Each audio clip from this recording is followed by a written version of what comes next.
আজ আমরা দেখছি দ্য প্রমিসড নেভারল্যান্ডের 3য় এপিসোড।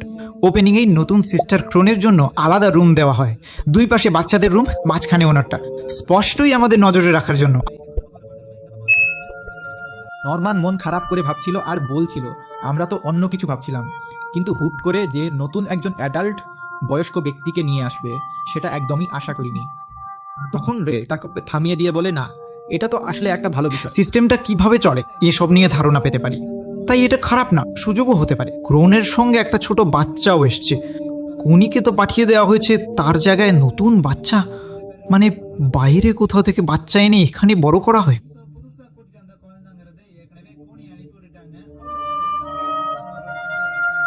তাহলে বাইরে আরও ফার্ম আছে যেখানে বাচ্চাদের জন্ম দিয়ে এখানে পাঠানো হয়। ক্রোন যদি বাইরে থেকে আসে, আমাদের মায়ের মতো আরও অনেক অ্যাডাল্ট নিশ্চয়ই আছে।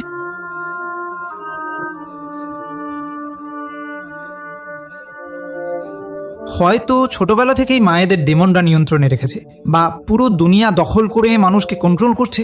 কিন্তু বড় প্রশ্ন, আমাদের শরীরের ট্রান্সমিটারটা কোথা?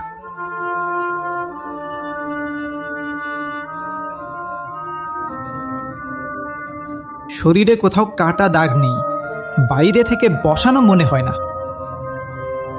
রে বলে হয়তো উন্নত টেকনোলজিতে ইমপ্ল্যান্ট করেছে, কিন্তু দাগ ছাড়া 10 বছর চলবে এমন ডিভাইস কি 2015-তে সম্ভব?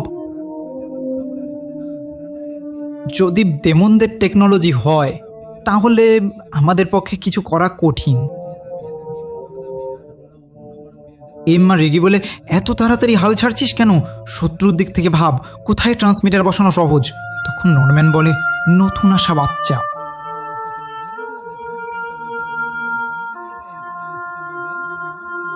রে সঙ্গে সঙ্গে ধরে ফেলে, হ্যাঁ, নতুন বাচ্চার শরীরেই ইমপ্ল্যান্ট থাকবে, ওকে চেক করলেই নিশ্চিত হওয়া যাবে। এদিকে ক্রোন ইসাবেলা ম্যাডামকে ধন্যবাদ দিচ্ছে ডাকায়।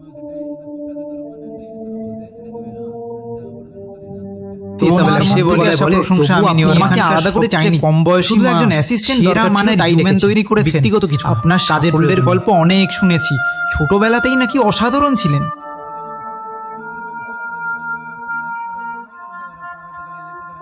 না, এই নাও, এই ডকুমেন্টগুলোর মধ্যে এখানে থাকা বাচ্চাদের সব ডিটেলস আছে, এগুলো সব মুখস্থ করো। তার চেয়েও গুরুত্বপূর্ণ একটা কারণেই তোমাকে ডেকেছি।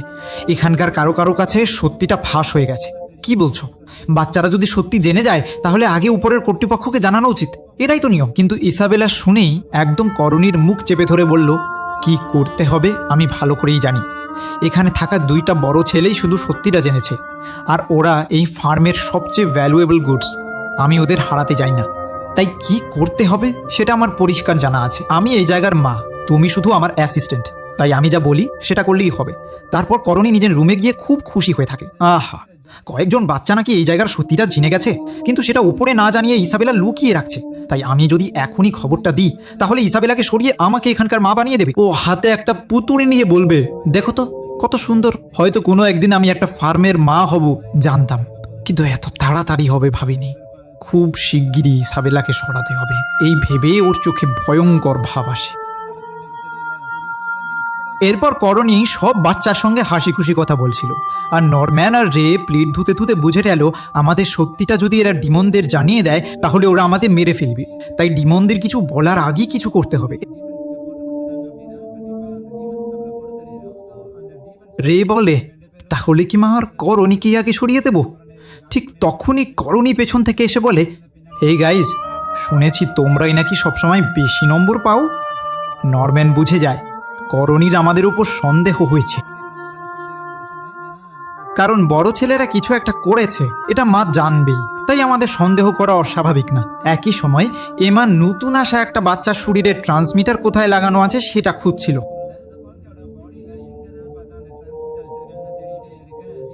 পাশে গিল্ডা নামের একটা মেয়ে তাকিয়ে ভাবছে, এমা, বাচ্চারাকে এইভাবে বারবার ছুটছে কেন?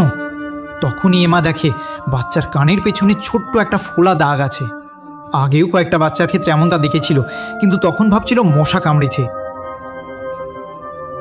এবার এমা নিশ্চিত হলো, ঠিক ওই জায়গাতেই ট্রান্সমিটার বসানো, কানের পেছনে। এদিকে ইসাবেলা কারো সঙ্গে কথা বলছিল, ও পাশ থেকে বলা হচ্ছিল এ বছরের হারভেস্ট খুবই খারাপ। অন্য কোনো অনাথ আশ্রম থেকে ভালো কোয়ালিটির গুডস পাচ্ছি না, কিন্তু তোমার কাছে তো 3জন দারুণ কোয়ালিটির আছে, তাই না? ওদের ঠিক শিডিউল মেনে আমাদের কাছে পাঠিয়ে দাও। ইসাবেলা বলে, কোনো সমস্যা নেই, ঠিক সময়েই পাঠিয়ে দেব। ডিমনরা নিজেদের মধ্যে বসে কারো নাম উল্লেখ করে কথা বলছিল। পরদিন বাচ্চারা খেলছিল, এমা বল কুড়াতে গিয়ে জঙ্গলের ভিতর ঢুকে পড়ে। গিল্ডা আর করণী সেটা খেয়াল করে।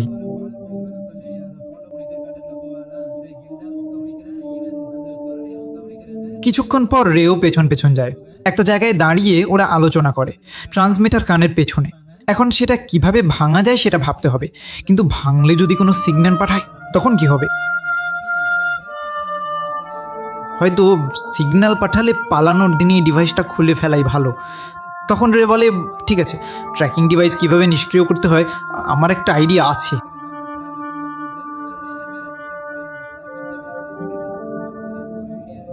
আমি দেখছি, কিন্তু আগে বাচ্চাদের কিভাবে নিয়ে যাব? সবাই তো মাকে অন্ধের মতো বিশ্বাস করে।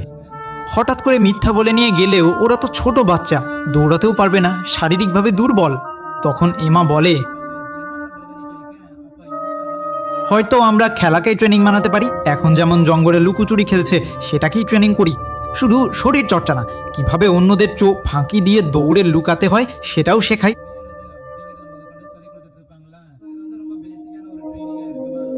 করনি সেটা খেয়াল করে এসে বলে, আচ্ছা গাইজ, তোমরা খেলছো দেখছি, আমাকেও নেবে? তারপর সেও খেলায় যোগ দেয়। সবাই লুকিয়ে গেলে সে ভাবে ইসাবেলার বড় করা বাচ্চারা কতটা দক্ষ সেটা টেস্ট করা যাক।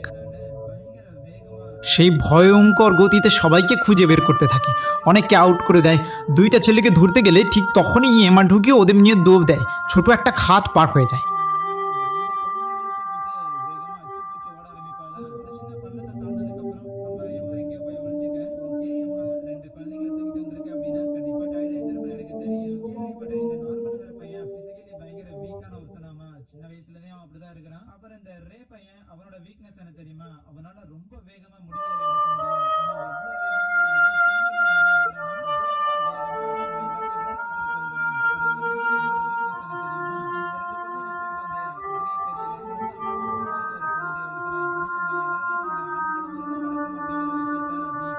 করণী বলে, জানতাম এমাই করবে, কিন্তু তখনও রে আর নরম্যান খেলায় আছে।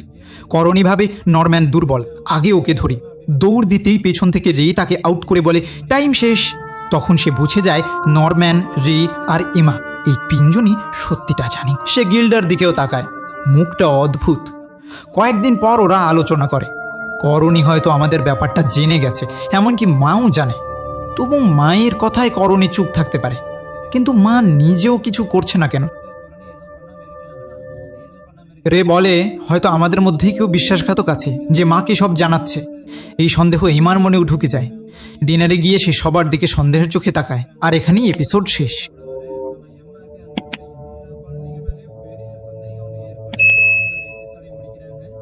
তো হ্যাঁ, ধন্যবাদ।